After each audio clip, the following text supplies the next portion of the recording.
25 जुलै 2026 वार शनिवार रोजी आहे आषाढी एकादशी, ज्या दिवशी आपण देवशयनी एकादशी म्हणून साजरी करत असतो. या एकादशीचं व्रत केल्याने, या एकादशीचा उपवास केल्याने आपल्याला संपूर्ण एकादशीचं व्रत केल्याचं पुण्यफळ प्राप्त होत असतं. इतकी ताकद या एकादशीमध्ये असते. देवशयनी एकादशीच्या दिवशी चातुर्मास सुरू होतो, म्हणजे देव निद्रावस्थेत जातात आणि 4 महिन्याने म्हणजे कार्तिक एकादशीला ते परत जागृतावस्थेत येत असतात. आषाढी एकादशीला तुळशी पूजा कशी करावी? तुळशीच्या पूजनाला विशेष महत्त्व आहे. तुम्ही बघा वारीमध्ये, पालख्यांमध्ये पाहिलेलं असेल, दिंडीमध्ये पाहिलेलं असेल, सर्व स्त्रिया आपल्या डोक्यांवरती तुळशी वृंदावन घेऊन पालखीला, दिंडीला, वारीला चाललेले असतात.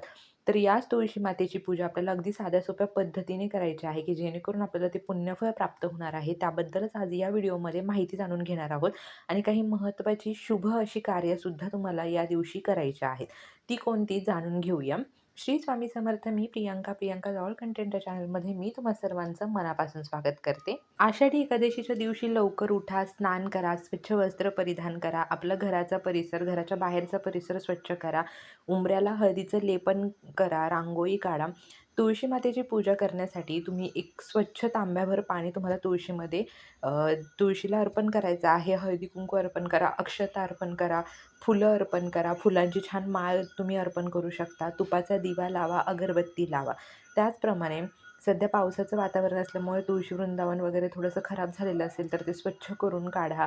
तुळशीच्या कडेला सुद्धा पाणी मारा, की जेणेकरून ती जागासुद्धा स्वच्छ होते आणि प्रसन्न वाटतं.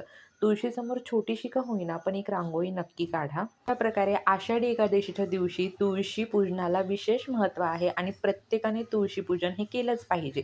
विठ्ठल रुक्मिणीच्या पूजेमध्ये सुद्धा तुळशीपत्र हे वापरलं जातं. त्यामुळे आदल्या दिवशीच तुम्ही तुळशीपत्र तोडून ठेवा, मंजिरी तोडून ठेवा, जेणेकरून तुमच्याकडून कसल्याही प्रकारचं पाप होणार नाही. तुळशीच्या आजूबाजूला नेहमी स्वच्छता ठेवायची आहे. तामसिक पदार्थ खाऊन तुळशीला स्पर्श करायचा नाही.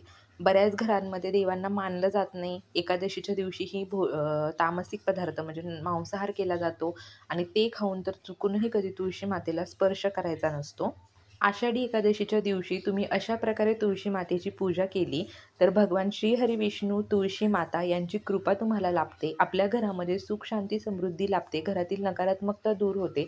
आपली आध्यात्मिक प्रगती होत असते. घरातील प्रत्येक सदस्याला कुठल्याही कामामध्ये यश येतं. आपल्याला मनःशांती लाभते आणि आपली जी उन्नती आहे, आर्थिक उन्नती आहे, ती सुद्धा आपली खूप मोठ्या प्रमाणामध्ये वाढत जाते. आषाढी एकादशीच्या दिवशी आपल्याला श्री विठ्ठलाची, श्री विष्णूंची, रुक्मिणी मातेची, माता लक्ष्मीची, तुळशी मातेची पूजा आवर्जून करायची आहे. या दिवशी तुम्ही हरिपाठ करू शकता. या दिवशी तुम्ही विष्णू सहस्त्रनामचं पठण करायचं आहे, भगवद्गीतेचं पठण करायचं आहे. नाही तुम्हाला पठण करणं शक्य, तुम्ही यूट्यूबला लावा आणि श्रवण करा, पण व्यवस्थित मन लावून श्रवण करा. त्याचंही तुम्हाला पुण्यफळ प्राप्त होतं. आषाढी एकादशी हा खूप मोठा दिवस आहे. या दिवशी दानधर्म करण्यालाही विशेष महत्त्व आहे.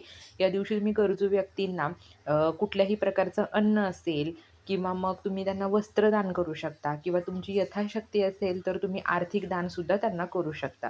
मनामध्ये कसलाही अहंकार, गर्व न ठेवता अगदी मनापासून एक सेवेचा भाग म्हणून तुम्हाला दान करायचं आहे.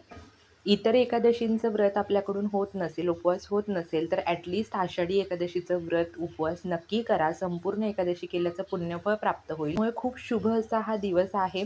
त्यामुळे आपल्या घरामध्ये सुख, शांती, समृद्धी राहावी असं प्रत्येकाला वाटतं आणि त्यासाठी तुम्हाला काही सेवा मी सांगितल्यात त्या करायच्या आहे. तुळशी मातेची आवर्जून पूजा करायची आहे. देवांची सेवा करायची आहे.